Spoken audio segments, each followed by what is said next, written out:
raconte. Christophe Andelatte. En août 2012, dans l'Aveyron, Jean-Louis Queyroux, un jardinier de 50 ans, est soupçonné du meurtre de sa patronne, Patricia Wilson, une Anglaise, avec comme décor une histoire de fesses. Le jardinier était l'amant de la victime. 2 cours d'assises ont condamné Jean-Louis Queyroux, mais lui n'a jamais craqué. Il clame toujours aujourd'hui son innocence.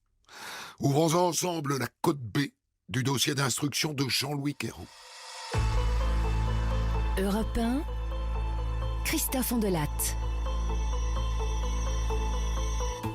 Dans le système judiciaire français, le dossier d'instruction contient un sous-dossier appelé cote B. Il rassemble les rapports des experts psychiatres, psychologues et de l'enquêteur de personnalité. Ouvrons l'un de ces dossiers. Andelatte raconte. Cote B sur Europe 1.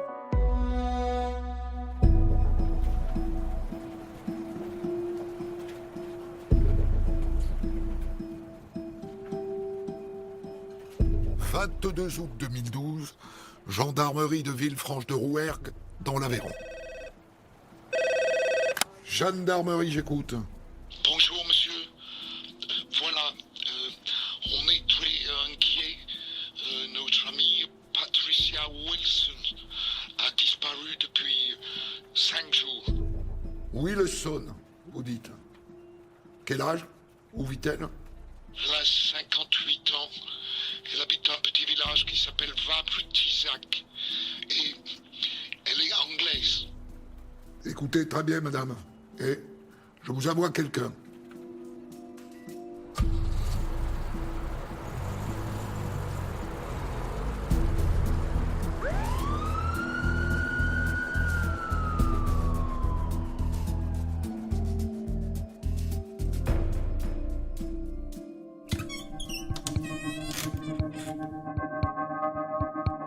Patricia Wilson habite une propriété très isolée. Dans sa maison, les gendarmes n'ont pas besoin de Blue Star. La salle à manger, la cuisine, le grenier, la cave sont maculés de sang. Et c'est son sang. Vu la quantité d'hémoglobine, l'Anglaise a été tuée chez elle. Mais les gendarmes ont un gros problème. Le cadavre a disparu.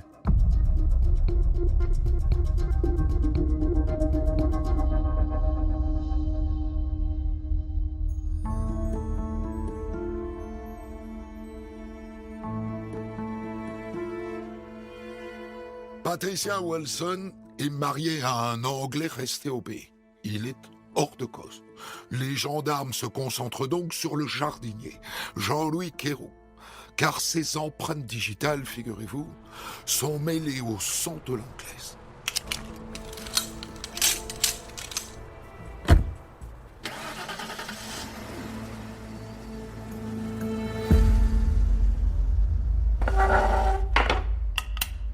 Bien, monsieur, vous êtes donc en garde à vue pour meurtre. Et nous avons le droit de vous garder 24 heures, garde à vue qui pourra être prolongée de 24 heures supplémentaires si nécessaire. Depuis quand êtes-vous au service, madame Wilson? Et ça fait à peu près 4 mois et demi que j'entretiens son jardin. C'était une chouette patronne. Et elle m'a laissé installer ma caravane dans sa propriété. Jamais je lui aurais fait de mal. J'ai pas de raison. On n'a trouvé aucune trace de fiche de paye. Elle vous payait en liquide? Ben, j'ai pas de fiche de paye, c'est normal, hein. Comme elle roulait pas sur l'or, elle me payait autrement, quoi. En liquide? Ben, je dirais plutôt en nature. Mais je vous jure, je l'ai pas tuée.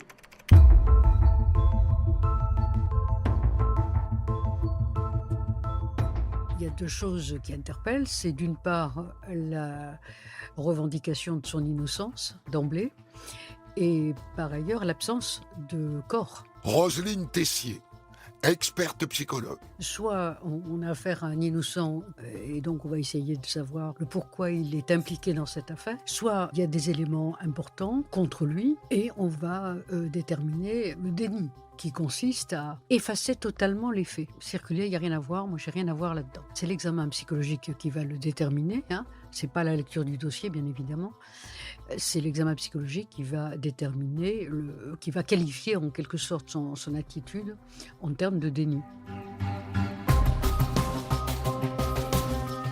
Code P5. Expertise psychiatrique du docteur Jean-Claude Pénochet. Jean-Louis Queyroux est affable et le contact s'établit facilement.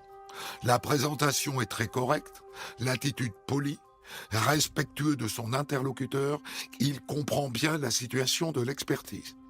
Il n'a aucun trouble de fonctions intellectuelles, de la mémoire ou du langage. Le discours est précis, clair, logique, cohérent. On le sent sur la défensive, qui va ensuite prendre le parti de coopérer tout en maintenant, encore une fois, sa revendication de l'innocence des faits. Mais il ne va pas s'opposer du tout à l'expertise. Et d'ailleurs, comme c'est un homme intelligent, à plusieurs reprises, il va dire les mots sont importants, c'est pour ça qu'il s'interrompt. Il est très prudent dans sa formulation, il cherche ses mots, ses idées. On le sent, encore une fois, en alerte tout au long de l'expertise. Mais c'est toujours exprimé sans ressentiment apparent, sans véhémence. C'est déroulé de façon tout à fait placide. Plate, c'est-à-dire aseptisée, c'est-à-dire dépouillée d'émotions, d'affect.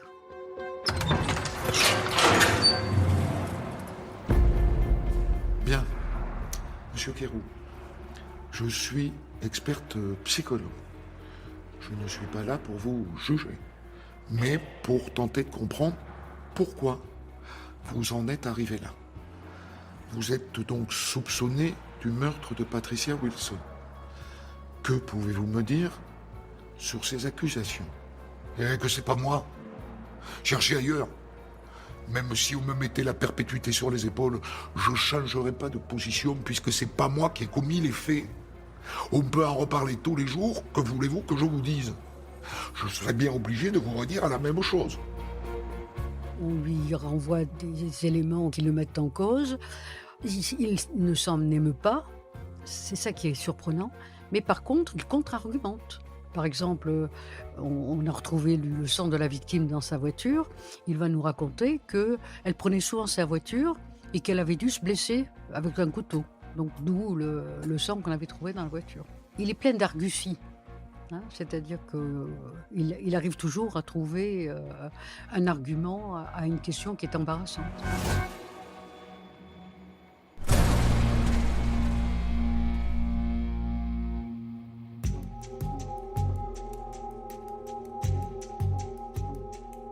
La personnalité de Jean-Louis Queyroux, elle est particulièrement intéressante par ses revirements. Maître Maryse Pêchevis, avocate du mari de Patricia Wilson. Avec Jean-Louis Queyroux, on n'est jamais au bout de nos surprises.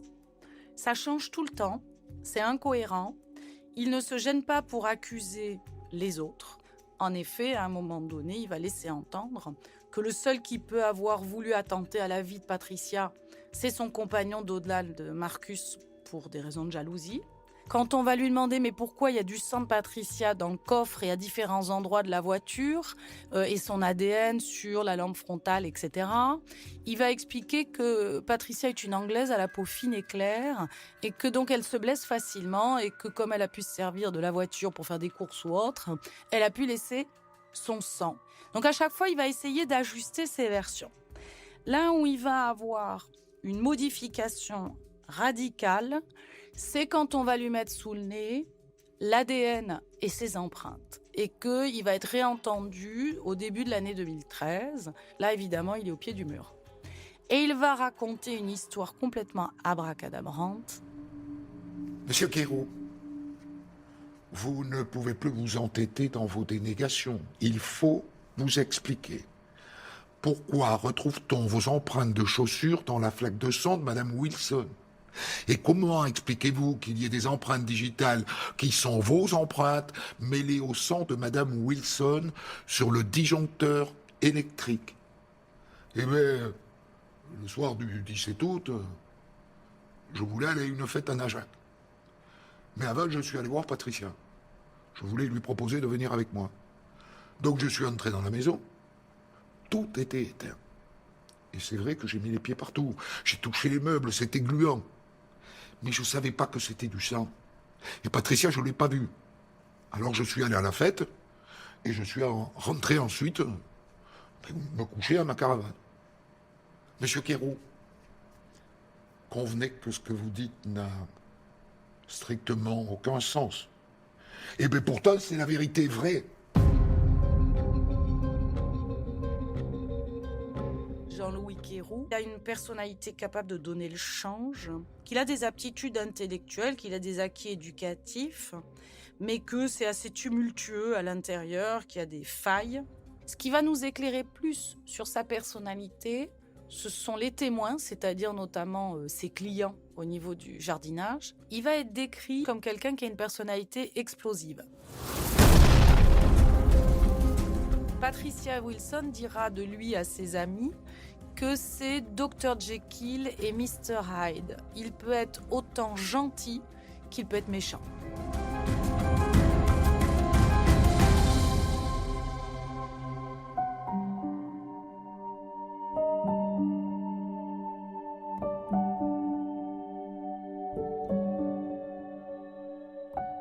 Jean-Louis Kérou est un gars du coin, un Aveyronais, un homme de la campagne.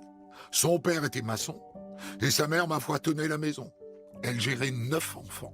Quand on lui demande que faisait votre mère, elle a travaillé beaucoup.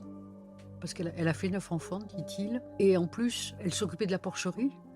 Et en plus, elle s'occupait des champs. Elle ne s'occupait pas beaucoup, évidemment, des enfants. D'où le caractère très peu affectif de cette famille, qui était encore une fois dans le labeur et l'éducation assez sommaire. Pas dans l'échange, pas dans la communication, pas dans la culture, bien évidemment.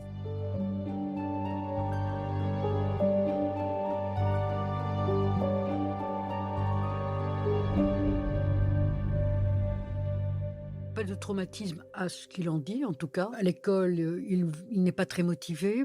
Et c'est le curé du village, nous dit-il, qui va l'orienter vers un CAP d'imprimerie. Il va exercer dans cette profession pendant quelques années, avec différents employeurs. Code B14. Expertise psychologique de Roselyne Tessier. Jean-Louis Kérou évoque sa première relation sexuelle à 19 ans. Il s'attribue de nombreuses partenaires amoureuses. Puis à 23-24 ans, il aurait rencontré Sylvie, avec lequel il se marie. Ensemble, ils ont 2 garçons. Au départ, ça s'est plutôt bien passé. Et tout d'un coup, changement radical, il a perdu son emploi, il a complètement vrillé. À partir de là, il va devenir violent. Il va la violer à plusieurs reprises. Elle va décrire combien elle avait peur de lui et qu'elle avait peur même pour ses propres enfants. Et c'est dans ces conditions qu'elle va demander le divorce. Mais elle dit, pendant une période, il vivait encore à la maison.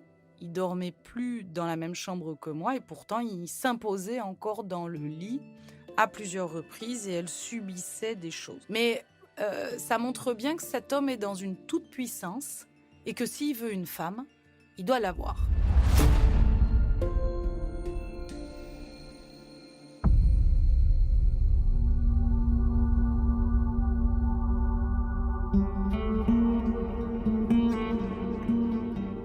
Il prétend, alors d'abord il dit que c'était une vie conjugale tout à fait normale, tout allait bien, et que du jour au lendemain, sa femme lui a dit de partir. Cette rupture qui a joué un rôle fondamental dans sa vie. Maître Jacques Lévy, avocat de Jean-Louis Kérou. Puisque ça l'a réduit à une situation, alors non pas de clochard, bien sûr que non, mais il vivait dans une roulotte et il s'est retrouvé finalement obligé de tout abandonner à Toulouse où il vivait pour se retrouver purement et simplement jardinier auprès de quelques vieilles Anglaises. Il exerçait en tant que jardinier, homme à tout faire, maçon, bricoleur. Et c'est comme ça qu'on lui présente Patricia Wilson. qui le sollicite pour faire divers travaux chez elle et qui va lui demander, qui va lui sauter dessus. C'est un peu la façon dont il en parle. Dit-il qu'il n'était pas contre, hein, et donc qui était très exigeante sur le plan sexuel, d'après lui. Cette relation est née assez facilement puisqu'il parle anglais et que Patricia était anglaise et qu'effectivement ça facilitait quand même les relations de parler la même langue et qu'il a pu, en parlant anglais, disons, s'introduire dans le petit groupe d'anglais qui demeurait dans cette région et donc travailler pour eux, discuter avec eux et avoir un rôle d'ami plus que d'employé. Et je pense que avec Patricia, ça s'est passé un peu comme ça et que c'est noué une relation affective et amoureuse et que finalement ils s'entendaient très bien et qu'il était d'ailleurs, les événements se sont produits alors que Patricia rentrait d'Angleterre où elle venait de passer quelques jours et il était impatient de la retrouver.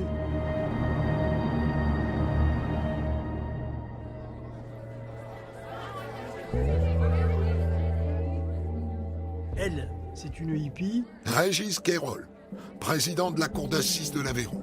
Elle vit dans la nature, elle a suffisamment d'argent pour survivre, elle écoute de la musique tard la nuit, elle fait les fêtardes, etc. Alors que lui, c'est un travailleur au sens le plus strict qui soit. À 8h30, il est couché, à 4h30, il est levé.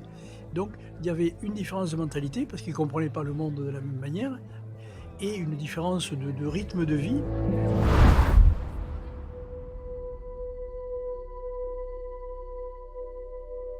Et très vite, au bout de quelques jours, il va la demander en mariage. Maître Maryse Pêchevis, avocate du mari de Patricia Wilson. Ce qui va faire rire Patricia, qui va d'ailleurs le raconter à sa mère, puisque Jean, qui est en Angleterre, sa mère, elle va l'avoir au téléphone quasiment tous les jours.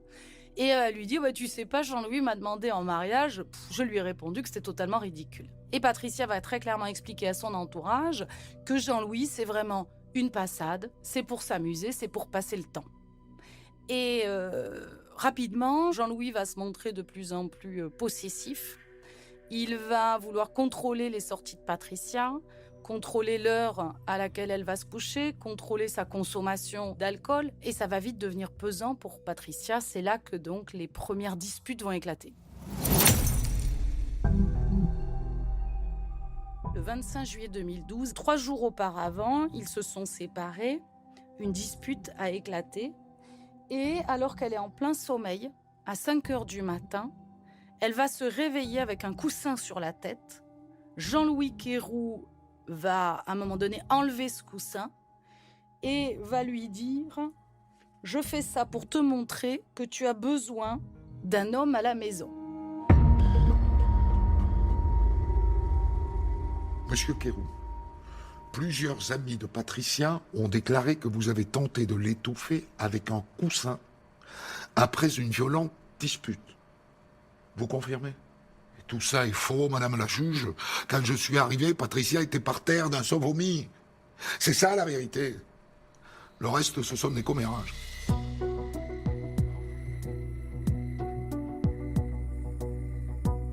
Mais tout ça, ce sont des mots. Il faut quand même pas oublier autre chose, c'est qu'on n'a jamais retrouvé le corps de Patricia et qu'il n'est resté que des présomptions, certes pour certaines un peu fortes, mais qui n'étaient que des présomptions à l'égard de Jean-Louis Quéroux.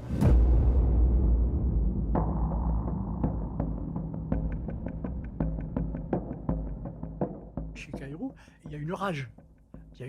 Mais si on regarde un peu son histoire, cette rage, elle s'est manifestée à plusieurs reprises. Elle fait partie de lui. Quand on le considère comme un mec violent, on ne se trompe pas. Quand son ego est surdimensionné, on ne se trompe pas. Et que donc, avec ses éléments de personnalité, ses caractéristiques, ses comportements, ses emportements, lorsqu'on le met face aux faits qui lui sont reprochés, de plus en plus, ça colle. Il est de plus en plus l'homme de la situation. Alors au niveau des tests, ce qui apparaît, c'est le clivage de son fonctionnement. C'est-à-dire qu'il donne à voir quelque chose de conforme, de conventionnel, et à l'intérieur, il y a des tumultes, des perturbations psychiques au niveau des affects, au niveau des émotions, au niveau des pulsions. C'est-à-dire qu'il peut faire une chose et son contraire en même temps. Il peut dire quelque chose et son contraire en même temps. Et c'est en tout cas dans le discours ce qu'on constate sans arrêt. Il a un trouble de la personnalité tout à fait majeur. On peut évoquer un pervers narcissique, pour résumer un peu le diagnostic psychologique. Il n'est pas dans l'échange, hein. Il est dans l'utilisation de l'autre. C'est un peu le fonctionnement du pervers, qui prend l'autre pour son plaisir et qui le jette ou le détruit quand ça ne lui convient plus.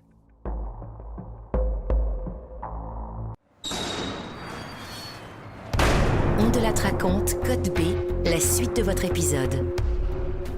Depuis son arrestation, Jean-Louis Cayrou clame son innocence. Mais en prison, il va craquer.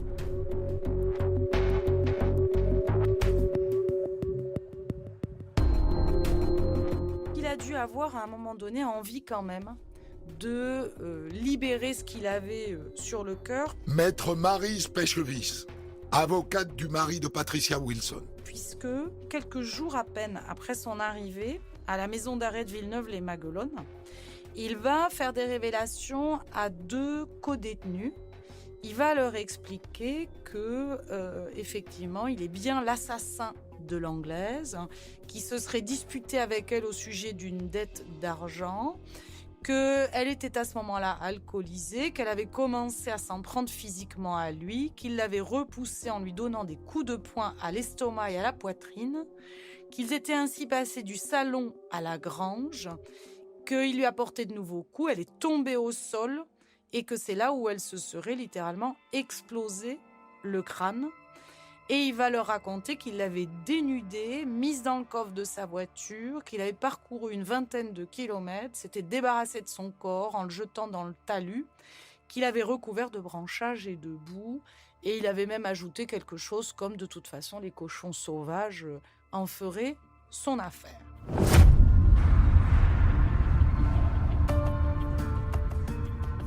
Docteur, je vais pas bien du tout. J'ai été agressé en promenade par 3 gars qui m'ont mis une branlée. Pour me sortir de là, j'ai fait le dur. Et j'ai dit que je l'avais tuée, l'Anglaise. Mais tout ça, je l'ai inventé pour eux. C'était pour qu'ils me foutent la paix. C'était pour qu'ils aient peur de moi. Mais bon sang, la victime, c'est moi. Je l'ai pas tuée. Bon, là aussi, on a vérifié, on s'est aperçu qu'il n'a jamais été lynché à la maison d'arrêt. C'est hallucinant comme il peut donner des versions qui ne sont absolument pas compatibles, crédibles, mais à croire que il arrivait à se convaincre lui-même, c'est souvent le cas d'ailleurs, hein. Et le sentiment que j'ai, c'est que Patricia Wilson, qu'il avait voulu épouser dès le début, il a compris qu'en gros, elle se moquait de lui. C'est comme ça que lui, il a vécu. Elle voulait juste une histoire passagère. D'ailleurs, quand elle est partie en Angleterre juste avant sa mort, c'est pour acheter une petite cabriolet. Et il lui a reproché en lui disant « Tu veux une cabriolet, comme ça tous les hommes vont te regarder ». Ça montre bien sa possessivité. Et le fait que Patricia revienne avec ce véhicule cabriolet en ayant rompu, eh bien, puisque lui ne pouvait pas l'avoir, il faudrait que plus aucun autre homme ne puisse l'avoir. Il ne l'a pas supporté, et comme elle lui échappait, à mon avis, c'est vraiment la raison pour laquelle il l'a supprimée.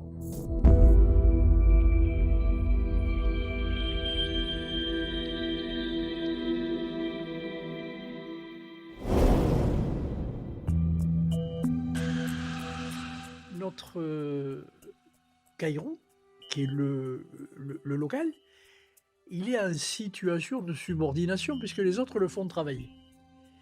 Et donc, entamer une liaison avec une de celles qui pouvaient le faire travailler, ça a un peu satisfait son surmoi. Content. Et il a vécu peut-être plus douloureusement l'échec de cette relation. Et comme il a un caractère violent et une rage en lui, ça peut l'avoir conduit à commettre les faits. Ça alimente ça. Elle a voulu le larguer. Elle avait confié à une de ses amies que ça ne durerait pas. Et donc, lui, il n'a pas supporté cet échec-là, pour plein de raisons. Parce que peut-être il était bien avec elle, peut-être parce qu'il avait, croyait-il, trouvé chaussure à son pied, parce qu'elle avait peut-être dans les mœurs, enfin dans le comportement, une liberté qu'il n'avait jamais connue. Chacune des femmes avec laquelle ça s'est mal passé, c'était la faute de l'autre.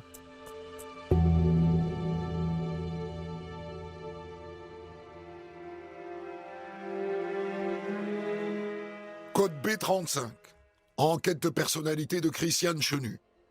Les récits de 2 ex-femmes de Jean-Louis Queyroux évoquent l'idée de les détruire, les dégrader, les soumettre et les réduire à l'état d'objet.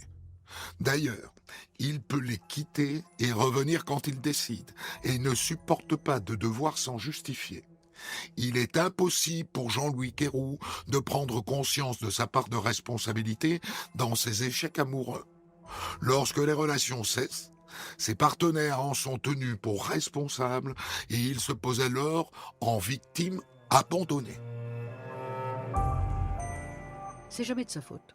Non, il est un travailleur, un homme honnête. S'il a rompu avec chacune, c'est parce qu'elle le méritait d'une certaine façon. Et donc, à aucun moment, il ne se remet en question. C'est en ce sens que j'évoque un contentieux féminin.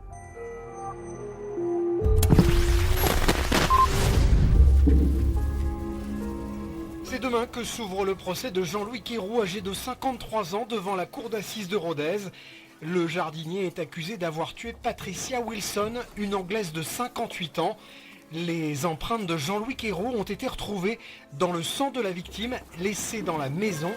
Mais malgré d'importantes recherches, le corps de cette femme n'a jamais été retrouvé. Le jardinier clame toujours son innocence, en dépit des preuves accablantes qui pèsent contre lui.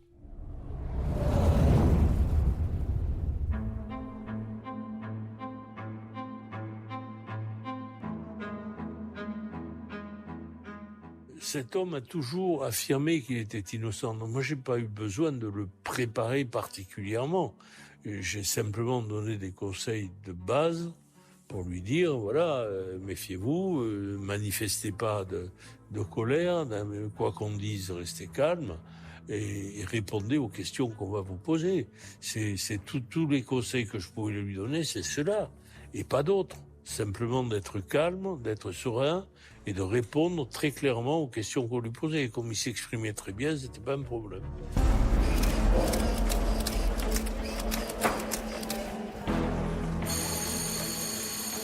Mesdames et messieurs, la cour.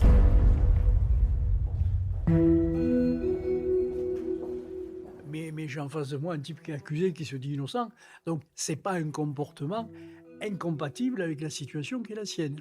Il est agressif dans le verbe, parce que, évidemment, contestant les faits, son discours, c'est « je suis innocent, je suis innocent, je suis innocent ». On a un type qui est d'une grande dureté, qui est égocentré, qui est peu attentif aux autres, sinon de manière utilitaire. On voit un type qui est tendu, qui maîtrise ses mots avant de les lâcher d'un coup, parce qu'il était figé dans sa position. Dans sa position, il est arrivé figé, il est arrivé dans le déni.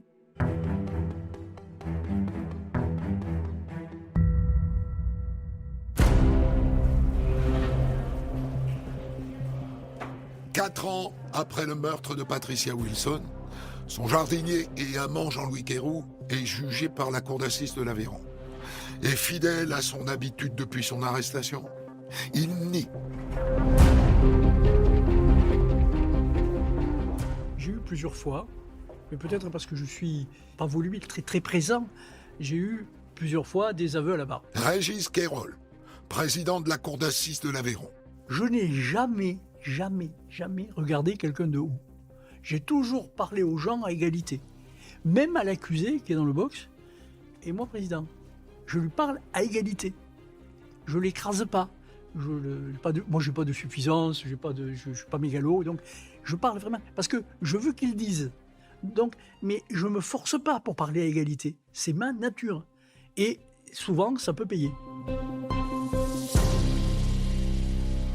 Pourquoi n'avez-vous pas prévenu la police quand vous avez vu le sang dans la maison? J'ai préféré partir pour réfléchir J'avais peur qu'on m'accuse à tort. Combien de temps êtes-vous resté dans la maison? Environ, je ne sais pas, 7 ou 8 minutes. Quand vous racontez des choses, on a l'impression, Monsieur Quérou, que vous répétez un scénario bien écrit. Le problème, c'est que cette version ne tient pas, Monsieur Quérou. Que vous me croyez ou non, ça ne changera rien. Hein. Il est allergique à la contradiction. Et donc, il va effectivement développer des arguties pour répondre qui seront déconnectés de la réalité qu'on lui oppose, mais surtout, plus la réalité est concrète, et plus la défense est fausse. À tel point qu'en agissant comme ça, il conforte celui qui est persuadé de sa culpabilité dans son évolution. Ici, la branche sur laquelle il est assis. Le problème, c'est qu'il n'est pas conscient de ça. Cette personnalité psychorigide fait qu'il a raison. Et dès lors que quelque chose qu'il avance, qu'il ait démontré que ce qu'il avance ne tient pas, sa personnalité, au lieu de... On pourrait lui reprocher de chercher à s'adapter. Pas du tout. Il bloque, il dit « j'ai raison, point barre ». Il ne participait pas, comme certains autres, qui protestent, qui corrigent, Non, il restait droit dans son box. Donc il est resté très à distance. Roselyne Tessier, experte psychologue. En même temps, il oscille entre un vécu de victime et le fatalisme, entre protestation et soumission mystique. Et ça donne une idée, encore une fois, de son fonctionnement clivé.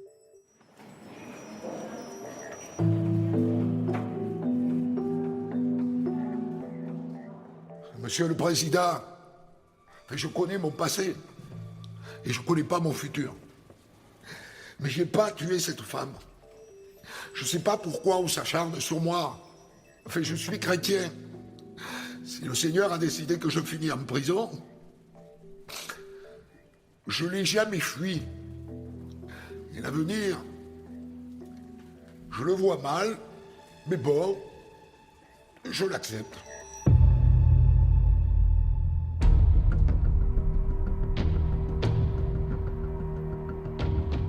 J'ai mitraillé Jean-Louis Quérou de questions, j'ai essayé de le mettre face à ses contradictions. Maître Maryse Pêchevis, avocate du mari de Patricia Wilson. Mais ce qui a frappé tout le monde, c'est la délectation avec laquelle il raconte la scène de crime. On y est. On y est, il nage dans le sang, il a les mains dans le sang, il a les pieds dans le sang, il est sur la scène de crime, il y a du sang partout. Et il n'y a aucune forme de pudeur, il n'y a aucune émotion, il n'y a rien. On a l'impression qu'il est content de cette scène de crime et que de la revivre, ça le fait en quelque sorte jubiler. Et là, on a tous été pris d'effroi en ayant l'impression de la vivre en direct, cette scène de crime. Alors même qu'il a attribué la paternité à quelqu'un d'autre, mais finalement, c'était un aveu à lui-même, à lui tout seul, la manière dont il décrit cette scène. Et il va donner tous les éléments, sauf qu'il ne va jamais dire « je suis l'auteur du coup fatal ». La cour!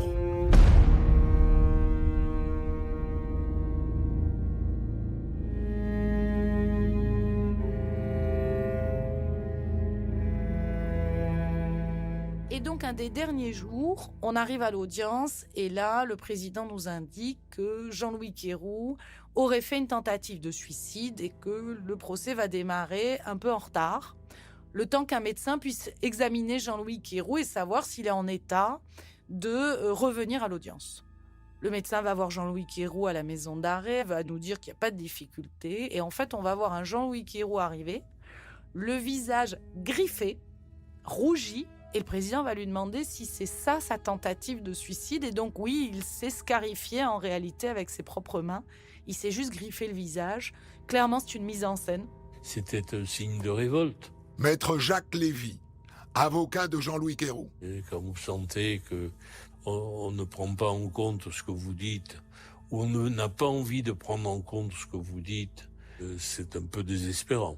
Ça n'était pas un vrai suicide, c'était une manifestation d'angoisse et d'inquiétude.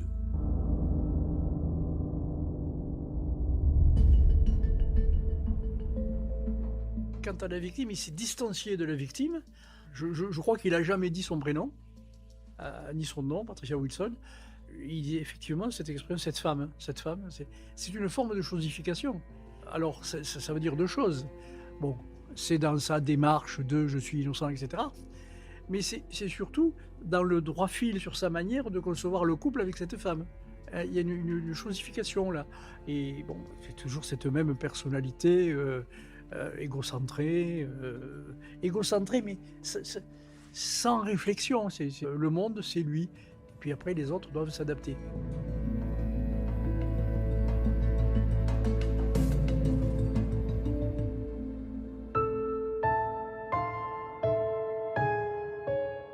Jean-Louis Queyroux est condamné par la cour d'assises de l'Aveyron à 30 ans de prison avec une peine de sûreté de 20 ans. Il fait appel et il envoie une lettre explosive au président de la cour d'assises.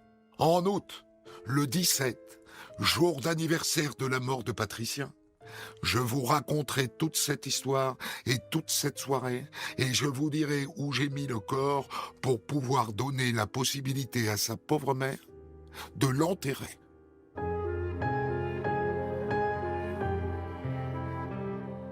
C'était une forme d'aveu intéressante.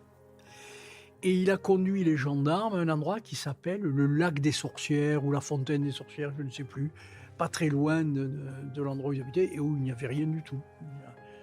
Si j'ose dire, je dirais qu'il est juste sorti pour prendre l'air. Et manifestement, il a envoyé cette lettre plus pour attirer l'attention. Peut-être parce qu'il y a un petit côté pervers à refaire naître encore l'espoir. En tout cas, c'est comme ça que ça a été vécu par la famille. Mais ça a été très mal vécu parce que cette lettre a vraiment redonné espoir. Et finalement, il n'en a rien dit de plus.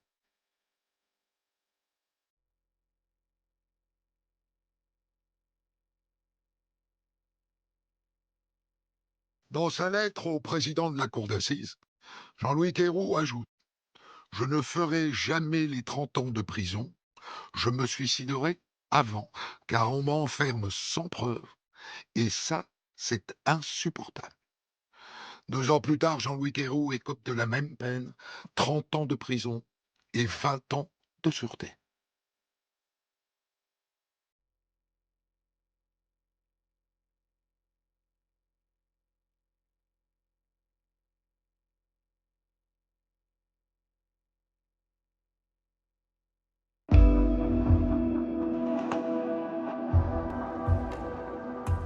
C'était On de la Raconte version Code B, autrement dit version psy. Rédaction en chef Guillaume Maury. Enquête aujourd'hui de Vincent Deby. Réalisation de Mathieu Fret.